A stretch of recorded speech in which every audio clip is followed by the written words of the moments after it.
मुसलमान थोड़े ही हैं, ये अभी लोकतांत्रिक देश है। अभी इसमें इस्लाम का शासन आया नहीं है, अभी शरीयत लागू नहीं हुई है।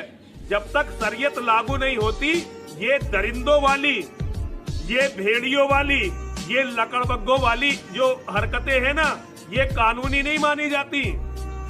यहाँ ऐसा कोई कानून नहीं है कि सरकार जो है ये इजाजत दे दे कि तुअर में आग में कूद जाए। ये दिल्ली के प्रेस क्लब ऑफ इंडिया में बैठ करके जहर उगल रहा था, हुजूर पाक सल्लल्लाहु ताला अलैहि वसल्लम की शान में गालियां बक रहा था। आज इसको याद आ गया ये लोकतांत्रिक देश है। आज ये कह रहा है ये लोकतांत्रिक देश है, मौलाना क्या ऐसी परमिशन यहाँ मिलती है? तो खबीस के बच्चे, तुझे ये पहले मालूम नहीं था कि इस लोकतांत्रिक देश में किसी धर्म को गाली नहीं देना चाहिए? मलून नाजायज औलाद, तुझे ये नहीं मालूम कि लोकतांत्रिक देश में किसी धर्म को गाली नहीं दी जाती?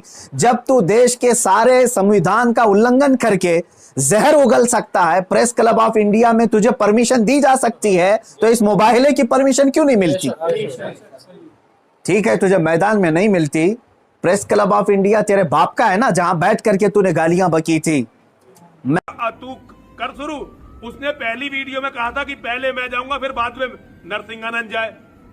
मैंने उससे कहा दोनों साथ साथ चलते हैं भाई, दोनों साथ साथ चलते हैं और पता चल जाएगा। अब उसने वीडियो बनाई कि पहले परमिशन का इंतजाम मैं करूं।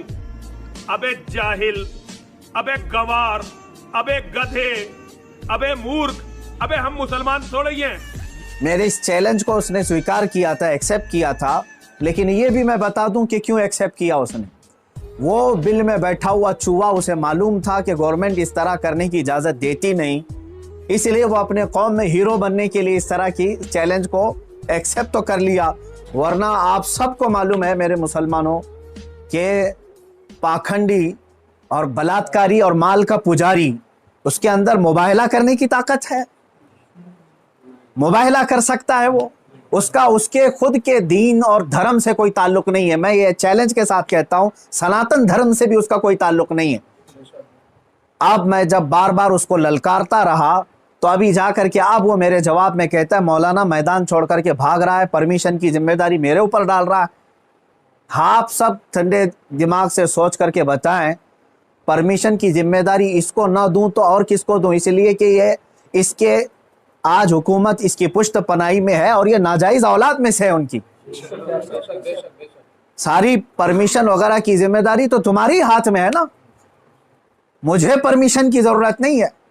इंशाअल्लाह अजीज, जिस दिन भी तू तैयार हो जाएगा मेरी आखिरी सांस तक, उस दिन भी मैं मुबाहिले के लिए हाजिर हो जाऊंगा, उस दिन भी हाजिर हो, 1 इंच भी पीछे नहीं हटूंगा इंशाअल्लाह। इसलिए कि ये मेरे जुमले नहीं हैं, ये मेरे दीन की हक्कानियत है, ये रसूल पाक सल्लल्लाहु ताला अलैहि वसल्लम की सच्चाई है और कुरान पाक की अजमत है जो हमारे दिलों में कूट कूट कर भरी हुई है।